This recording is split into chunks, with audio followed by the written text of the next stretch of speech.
Bismillahirrahmanirrahim. Assalamualaikum warahmatullahi wabarakatuh.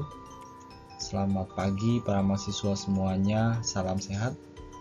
Alhamdulillah pada kesempatan kali ini kita dapat berjumpa kembali secara daring pada mata kuliah pengembangan sistem evaluasi pembelajaran PAI bersama saya Yudi Ruswani sebagai dosen pengampu mata kuliah. Di awal perjumpaan kita, terlebih dahulu saya ingin menyampaikan capaian pembelajaran mata kuliah, yaitu di mana mahasiswa mampu memberi definisi dan mengemukakan sistem evaluasi pembelajaran dalam perspektif kurikulum 2013 dan kurikulum Merdeka. Supaya kalian semua memahami apa yang harus dicapai setelah melaksanakan perkuliahan. Untuk mengukur sejauh mana pengetahuan dasar kalian, terlebih dahulu saya ingin mengukur tentang topik pembahasan ini dengan mengisi pretest pada link yang telah disediakan. Baik, setelah kalian melaksanakan pretest, nanti hasilnya tentu akan memberikan gambaran sejauh mana kemampuan dasar kalian tentang mata kuliah yang akan kita pelajari selama satu semester ini ke depan. Beberapa topik yang akan dibahas sesuai dengan capaian pembelajaran mata kuliah pengembangan sistem evaluasi pembelajaran PAI kali ini, yaitu yang pertama, tentang konsep dasar pengembangan sistem evaluasi itu sendiri. Kemudian yang kedua, pentingnya evaluasi pembelajaran. Yang ketiga, hubungan pengukuran, penilaian, dan evaluasi. Yang keempat, evaluasi dalam kurikulum 2013. Dan yang terakhir adalah evaluasi dalam kurikulum Merdeka.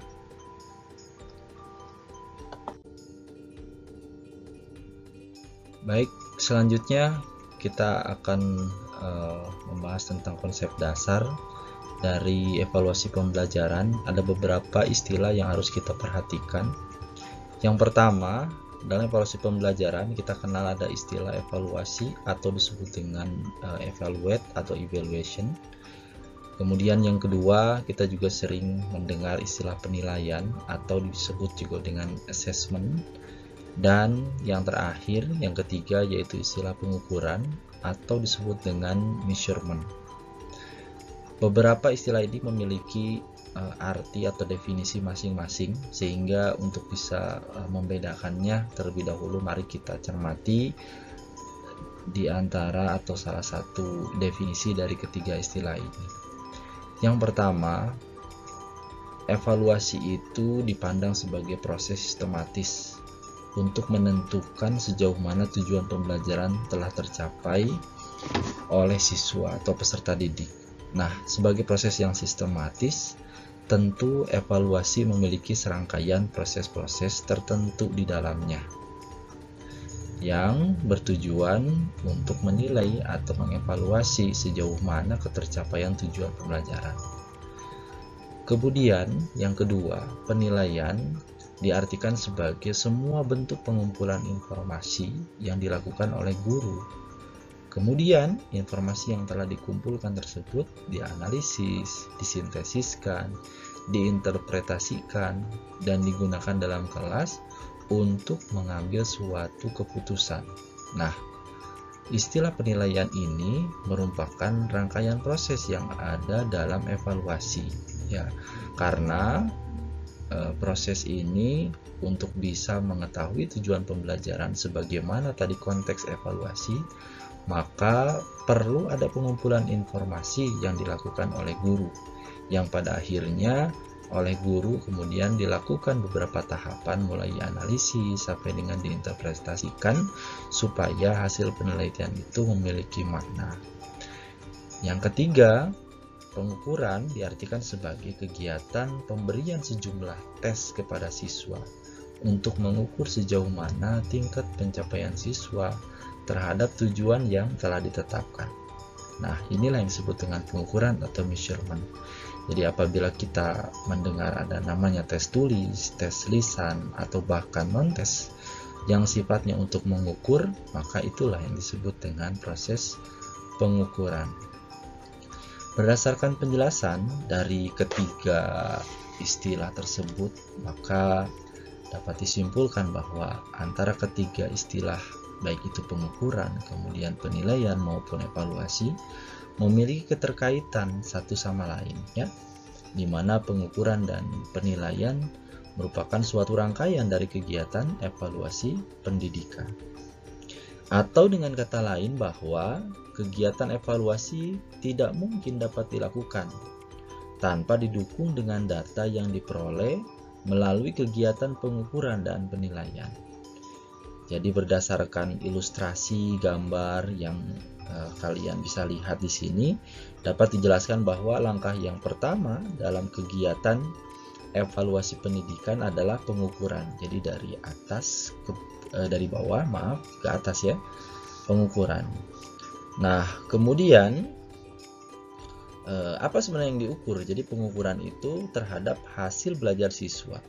Kalau misalkan kita melihat kembali ada namanya taksonomi Bloom gitu, ya, ada dari aspek kognitif, afektif maupun psikomotor dengan menggunakan tes dan non-tes, sehingga diperoleh skor dengan angka mungkin antara rentang 1 sampai dengan 100. Nah, selanjutnya setelah itu dilakukan penilaian dengan cara membandingkan skor yang diperoleh dengan standar yang digunakan oleh guru, sehingga guru dapat menentukan nih nilai tersebut atau nilai siswa itu ada dalam kategori sangat baik atau seperti apa. Nah, itulah kemudian yang terakhir dilakukan evaluasi dengan membandingkan antara target ketercapaian dengan kriteria ketuntasan minimal. Selanjutnya mengenai asesmen dalam kurikulum Merdeka itu ada beberapa hal yang harus disampaikan. Apa sebenarnya tujuan dari asesmen itu? Yang pertama, asesmen itu bertujuan untuk memahami posisi murid dalam rentang pembelajaran tertentu. Kemudian yang kedua, memetakan kemajuan hasil belajar murid, di mana di dalamnya guru bisa menanyakan beberapa hal.